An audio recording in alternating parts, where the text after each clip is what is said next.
Aqui hoje está com problema familiar e não pode vir aqui. Eu quero agradecer. O que eu fiz? Eu queria explicar para você. Em primeiro lugar, eu quero conversar com a militância do PT, com a militância da CUT, com a juventude, com os estudantes, a formação que forma a opinião pública, se é que tem esse caráter. Também quero agradecer ao Dr. Sábio, que fez um debate comigo aqui também, que é um grande advogado, amigo nosso, que já participou comigo em outros debates também. Como sabe, daqui, falei, vamos trazer dois de fora, que dá mais ibope, né? Sempre o cara da casa, e vários advogados estão aqui. Então, por que eu estou conversando com a militância? Vai influenciar no processo? Não. O processo está dado. O processo começa a julgar. Começa dia 2 ali. Dia 2 começa a julgar o processo. E aí vai ter o julgamento. Vai ter a acusação, vai ter a defesa e os ministros, os órgãos ministros poderão, à luz do processo, tomar suas decisões conforme a Constituição, conforme a regra, como diz o Paulo, a regra é clara. Então, eu pedi para conversar com os militantes. Todo mundo sabe o que aconteceu, mas eu quero explicar em rápidas palavras para nós entendermos dentro dos meus 20 minutos. Eu vou contar os meus 20 minutos agora. Primeiro, número 1. O convite está extremamente correto. Reforma política e o processo 407. Nós precisamos, no Brasil, ter uma reforma política que venha definir o que é financiamento de campanha. Regras de financiamento dos partidos. Nós já avançamos muito, mas precisamos avançar mais sobre a regra de financiamento de campanhas eleitorais. Nós temos aqui nessa sala vários companheiros que já disputaram as eleições, vários companheiros que coordenaram eleições, vários companheiros que vão disputar eleições. E as pessoas sabem como é difícil fazer uma eleição com as regras atuais. E com as regras que sempre existiram no Brasil. Primeiro, lá atrás, não era para ter eleição. Mas nós, quantas e quantas vezes, eu estou falando que eu vou lembrando de duas pessoas, Maurício Correia, um outro nós elegemos senador, que era presidente da BI. Na primeira vez que Brasília teve eleição, em 86. Pompeu de Souza. Pompeu. Que era um grande militante, e Brasília não podia ser uma cidade caçada. Até o Tancredo Neves dizia isso, né? Conheço cassação de pessoas, o direito de Brasília é votar. Brasília não pode virar quem de Brasília, essa juventude. Começa a não deve nem lembrar disso, porque agora não se fala mais disso. Porque vota, elegeu governador, elegeu senador, elegeu deputado. Até 86, Brasília não votava. E o Brasil é um país com muita complexidade. As mulheres começaram a votar na década de 30. Até 30 as mulheres não votavam. No Império, quando tinha eleição para o parlamento, só votava quem tinha um determinado poder econômico para votar. Então o Brasil é um país que nós estamos em construção. E nós temos que mudar essa regra. Tem que ter uma regra transparente que consiga conviver com todo mundo, o financiamento de campanha e as regras eleitorais. As regras eleitorais precisam ser permanentes, para que todo mundo saiba o que pode fazer e o que não pode fazer. Então a reforma política se faz extremamente necessária. O Policarpo, que é deputado, e outros aqui que são deputados estaduais, e poderão ser deputados federais, sabem que esse é o debate para a curto prazo. Segundo, o que aconteceu para ter essa ação penal número 470? Teve uma denúncia do deputado Roberto Jefferson, todos vocês acompanharam, dizendo que o PT pagava 30 mil reais para deputados votarem com o governo. Essa foi a primeira denúncia. Gerou-se uma série de desdobramentos. Aí eu vou falar o que aconteceu com o Delúcio Soares. Eu fui convocado aí às CPIs. Eu fui a 4 vezes às CPIs. CPI que durou bastante, umas mais de 20 horas, outras 18, outras 17, outras 8 horas, para falar sobre o processo. Fui à Procuradoria-Geral. Fui à Polícia Federal N vezes. Mais de 50 vezes, mais de 60 vezes. 66 vezes, acho que foi a Polícia Federal. Responder sobre os processos. Nesse processo, teve uma denúncia de compra compra de voto para votar. Comprar deputado e corromper os... Então, não houve, não teve compra de voto, não teve corrupção de partido. E abriu-se nesse processo 3 denúncias que eu sou envolvido. Uma, essa ação penal 470, é o chamado processo do Banco Rural, o chamado pela lei de mensalão. Então, isso é um processo. Teve um processo equivalente a esse ao Banco BMG, que é uma ação penal que estava no Supremo, foi para a primeira instância.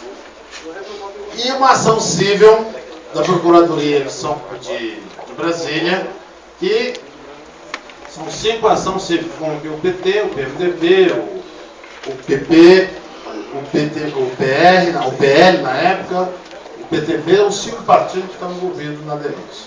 Tem uma ação penal, uma ação civil, então tem 2 ações penais sobre esse processo e uma ação civil que corre na justiça.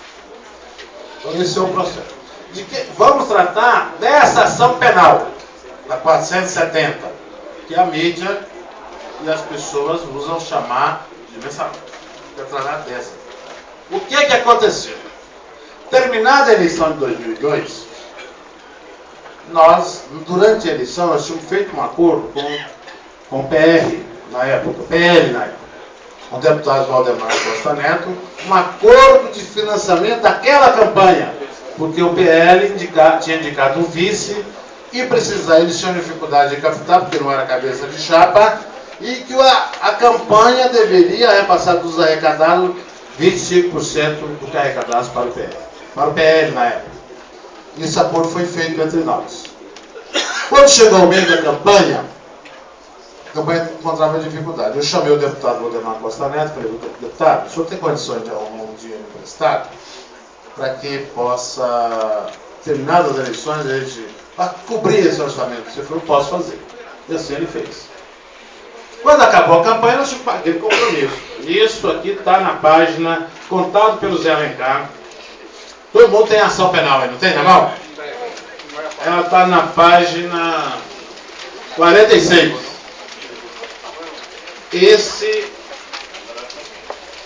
Essa aliança PT-PL, narrada por Leandro Cantanhede, que é uma jornalista da Folha de São Paulo, no livro do Zé Alencar. Está explicada essa história que eu estou contando para vocês. Está aqui, está documentado. É de público, notório, então isso aconteceu. Então, a campanha, nós, terminada a eleição, tínhamos compromisso de devolver 10 milhões para o Valdemar Costa Neto, 10 milhões para o PR. E o povo chama o Valdemar Costa Neto. O Valdemar é que organizava o partido, era o presidente do PL, né?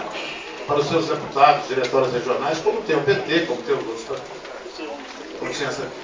Terminada a eleição, começou a aparecer dívidas dos diretórios regionais que tiveram candidatos no segundo turno e aqueles que tiveram fazer a campanha no segundo turno, do PT, dos partidos aliados e dos partidos que vieram apoiar o partido, o Lula e o Zé Alencar no segundo turno, como foi o caso da turma do Ciro e da turma do Garotinho. Turma no bom sentido, a coligação que apoiou o Ciro e a coligação que apoiou o Garotinho.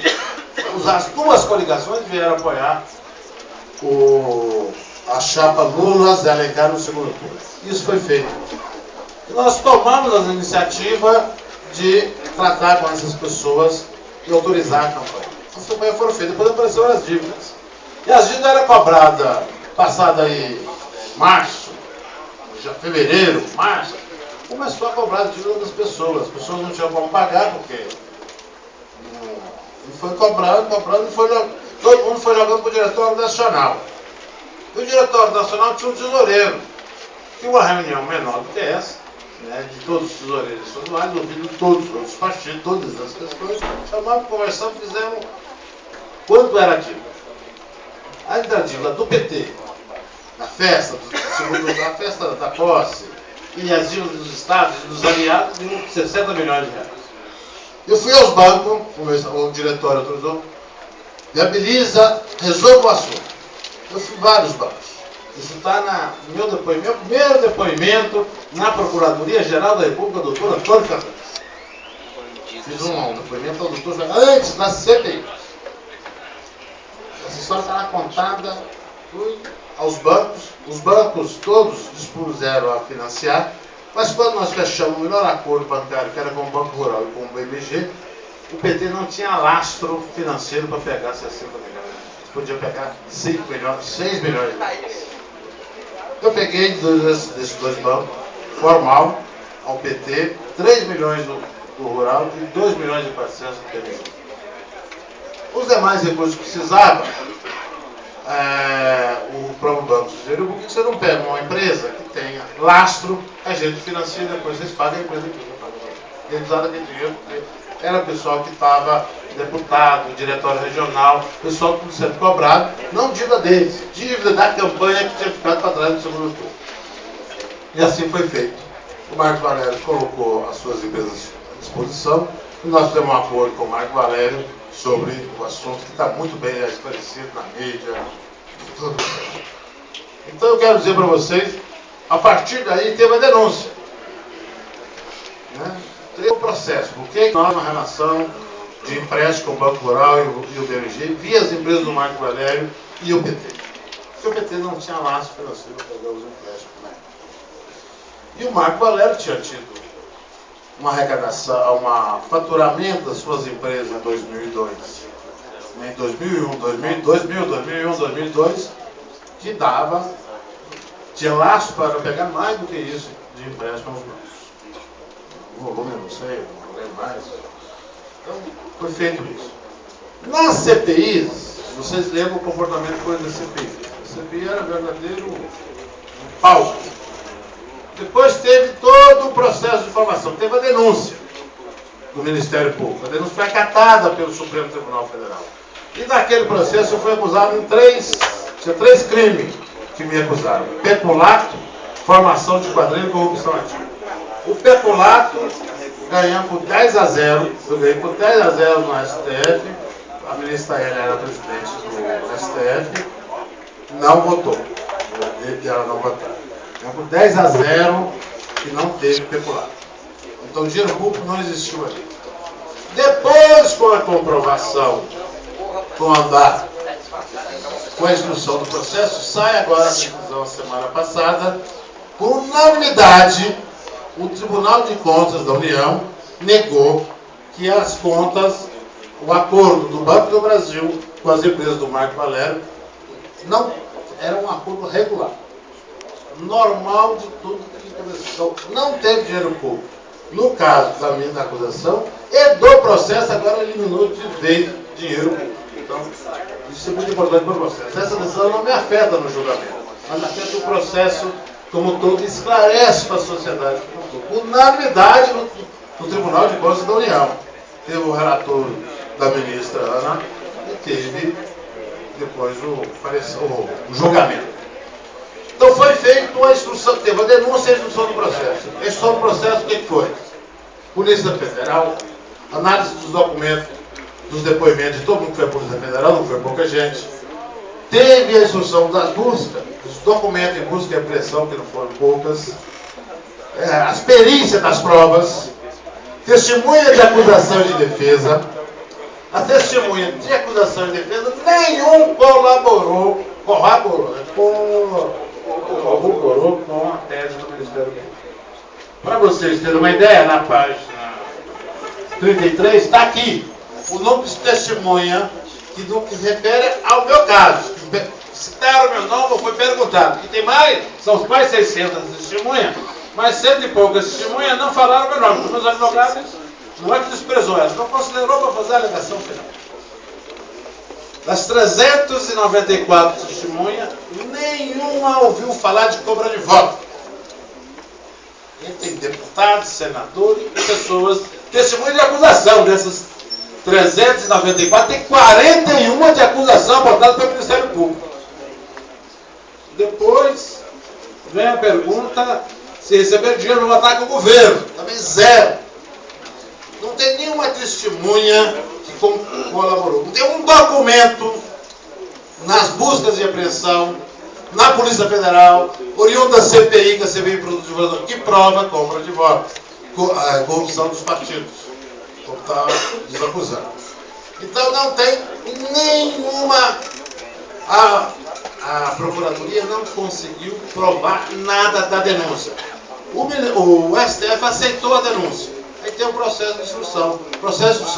Polícia Federal, perícia, análise de documento, nada se comprovou. E o julgamento, essa peça, está tudo aqui. O que eu peço? Eu vim aqui pedir à juventude e meus amigos e aos militantes da esquerda brasileira que estão aqui hoje, vim aqui para que leia essa denúncia, essa peça, que é minhas alegações finais. Porque ela descreve todo o processo. E aqui é muito claro, aqui, na mesma página que eu falei com vocês, na página 46, diz o seguinte: se tem alguma irregularidade ou se teve alguma movimentação atípica, não é criminal, é eleitoral. Todo o processo que eu expliquei para vocês. Então, isso devia ser uma denúncia no Código Eleitoral e não no Código Penal. E Código Penal, todo mundo vocês sabem o que significa. Uma ação penal, se mal conduzida, aquele que vai implicar não na minha vida, eu sou um dos 38, mas que vai implicar na vida de vocês da futura agora. Então, por isso que eu estou querendo fazer o debate com todas, onde for possível. No dia do julgamento, eu não vou lá no julgamento, né? Não vou o juiz tem clareza. É uma ação de 60 mil páginas, não sei quantos apêndices. Isso aí os advogados é que sabem como o tamanho da ação, porque como meus advogados estão trabalhando nessa questão, eu não estou entrando nela. Então eu quero deixar claro para vocês algumas coisas. Primeiro, não houve compra de voto de nenhum parlamentar e não houve corrupção a nenhum partido. Nós não golpeamos nenhum partido. Os partidos têm autonomia. Os deputados, quando são eleitos, eles têm autonomia para votar como ele quer, conforme a sua consciência. E quem militou na anistia, militou na esquerda brasileira, sabe que isso é importante para um parlamentar. E nós respeitamos. O que houve foi um processo de financiamento das campanhas que ficaram para trás, com dívida. Isso que aconteceu.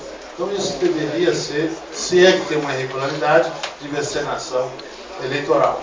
No Código Eleitoral, não no Código Penal. Então esse é um problema. Segundo, eu quero dizer para vocês, a palavra mensalão usada durante todo o processo, a instrução do processo. E a própria denúncia não prova que nenhum deputado recebeu mensalmente. Não tem um deputado que tenha recebido 2 vezes no processo. Está nos autos. Então, a palavra mensalão se usou, mas mensalão que as pessoas devem receber pelo menos 2 vezes, 3 vezes. Não tem ninguém que recebeu, nenhum parlamentar que recebeu 2 vezes. Então, a palavra mensalão também não tem o menor significado. E eu quero dizer uma coisa para vocês, olhando nos olhos dos militantes do PT, dos partidos aliados do Cristão, com muita tranquilidade, da imprensa, enfrentei debate de 18 horas, 22 horas na CPI, enfrentei esse debate não, as oitivas na CPI, na Polícia Federal, eu desejo que ninguém passe do que eu passei, na Procuradoria-Geral da República, todos os momentos que eu fui inquirido ilegalmente, eu fui e falei, não como outras pessoas que acusavam a gente naquele processo, quando era chamada CPI, se cala. Nós vimos recentemente exemplo disso. A pessoa que vivia dando ordem e quando foi para apurar sobre ele, foi na CPI e ficou calado. Então, direito constitucional das pessoas. Eu nunca quis ficar calado, né? Fui à CPI e respondi todas as questões que foram me perguntadas, sem nenhum medo e sem atacar nem agredir ninguém, nenhum adversário, nenhum concorrente. Procurei transmitir aquilo que eu sabia. Eu falava na CPI, eu falo o que eu sei, o que eu não sei, eu não falo. O que houve foi isso, ponto a ponto. Houve financiamento para os partidos, para o PT, 24 diretórios regionais, nomes nós apoiamos. O pessoal fala, cadê os nomes da lista? Essa pergunta dos deputados. Você já tem os nomes estão sendo investigados. Estão aí na apuração. Então os nomes vieram à tona, teve a denúncia ela não envolveu todos que estão no processo, vários companheiros de vários partidos que receberam recursos não estão na denúncia, outros que receberam estão na denúncia e fizeram o número de 40, que o Paulo já fez ali a análise, como ele acha que são. Por que é o número de 40? Então, meus amigos, eu queria dizer a vocês, primeiro, esse processo, graças a Deus, ele conclui antes da votação. Em todos os casos, não teve dinheiro público. A última, poderia ter, foi resolvida pelo TCU, pelo Banco do Brasil, o caso Besanete. Não teve dinheiro público. No meu caso, já tinha resolvido lá atrás. Ao excluir, ao STF rejeitar a denúncia de peculato. E agora resolveu, na cabeça de todos, se a peça serve para acusar, ela serve para absolver também as pessoas. Nós temos que ter claro isso. Eu quero que o julgamento seja justo, porque a imprensa já nos condenou, uma parte da imprensa, que nós somos isso, somos aquilo outro, somos isso, somos aquilo outro. Agora vai ter o julgamento, nós teremos condições de provar junto aos juízes esse processo. E acredito fielmente na justiça. Eu não acredito em Deus, segundo acredito na justiça. E acredito na democracia do Brasil. Estou lutando por isso desde 75. A minha primeira grande luta foi antes da morte do Exório. Já estava no comitê da anistia. Era um jovem, como vários que estão nessa sala aqui hoje. E de lá para cá eu nunca rendei o pé. Segundo, não teve enriquecimento pessoal de ninguém. Nem meu, nem da minha família. Não conheço ninguém que recebeu os recursos. Para recursos próprios, foi tudo para resolver problema de campanha. Aqui na sala nós temos exemplos disso, o pessoal sabe. Não vou citar não para não ficar chamando a atenção, mas todo mundo sabe, já foi a Polícia Federal, já deu declaração, coisa e tal. Todo mundo pegou dinheiro para sanar problema de campanha eleitoral. Não houve compra de voto. Não houve corrompimento de partido. O que houve foi pagamento de dívidas eleitorais que as eleições regionais dos partidos aliados trouxeram, e o Partido dos Trabalhadores, através de uma reunião, decidiu que era para encontrar uma solução. A solução encontrada naquele momento, a que foi possível, foi aquela. Se não foi a mais correta, se tivemos errado, se erramos, tudo isso não há problema nenhum, a gente admitir. Deu errado. Deu essa confusão toda, nós estamos pagando um preço há 7 anos, desde 2005. Nesse período eu fui expulso do PT, minha vida foi toda vasculhada da minha família, da família da Mônica que está aqui, do meu pai, da minha mãe, dos meus parentes todos, meus amigos. Então muita gente me convida para ir na casa das pessoas, às vezes nem vou para não. Às vezes tem imprensa, coisa, então vamos ficar perturbando meus amigos, né? Agora, onde me chamar para ir para o debate, eu vou. E peço a vocês que leiam e distribuam a defesa, porque isso aqui é a peça que mostra, que não que desmascara, mas que esclarece. É uma peça esclarecedora.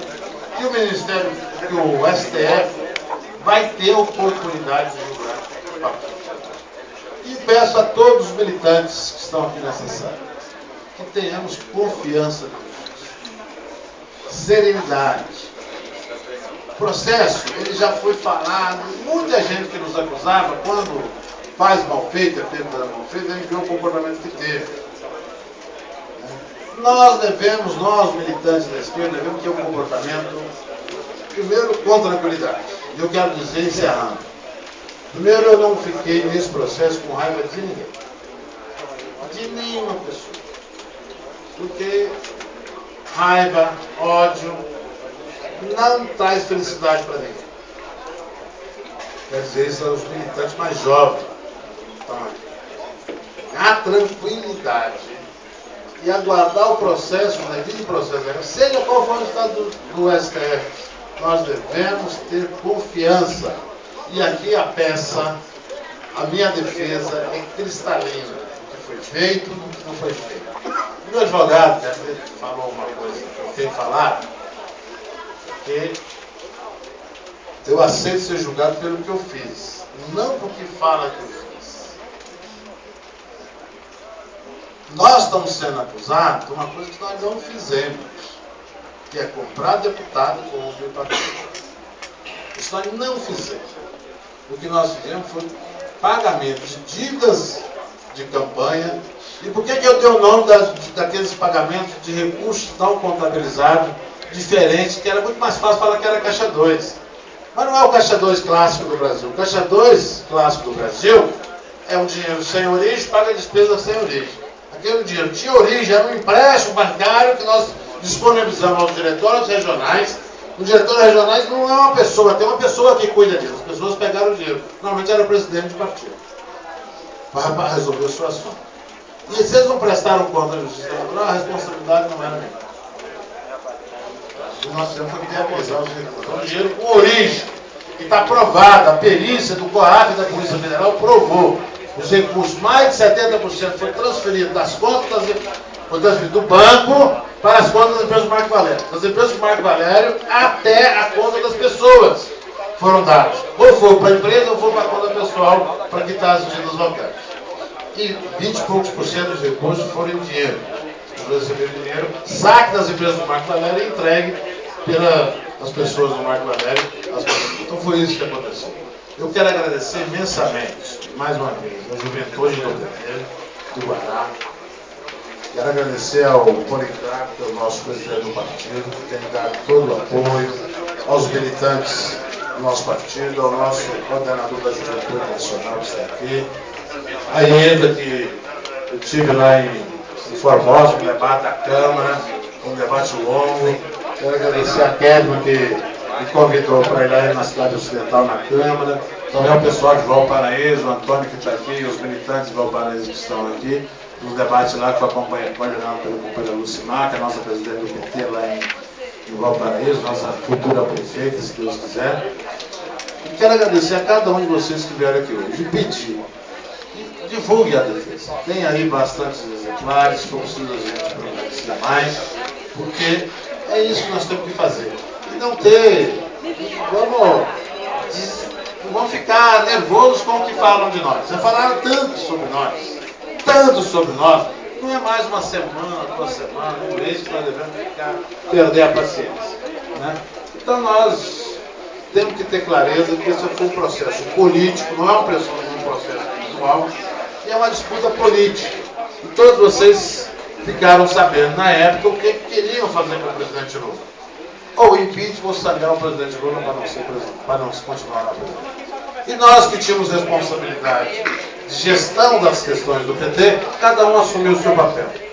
E aquilo que coube a Adriano Soares fazer, eu procurei fazer com a maior dignidade possível, como militante que ajudou a construir a democracia no Brasil, conquistar a anistia, fundar um partido dos trabalhadores, retomar os nossos sindicatos, fundar a CUT e ganhar a eleição presidencial e o mandato que nós, hoje, depois de 12 anos de governo, então no 12º ano de governo, a gente já sabe o que foi feito no Brasil. Aquilo que devia ter sido feito há anos atrás. Eu quero dizer a vocês o seguinte, eu estou com a consciência tranquila, confio em Deus e confio na justiça. Muito obrigado pelo apoio de todos.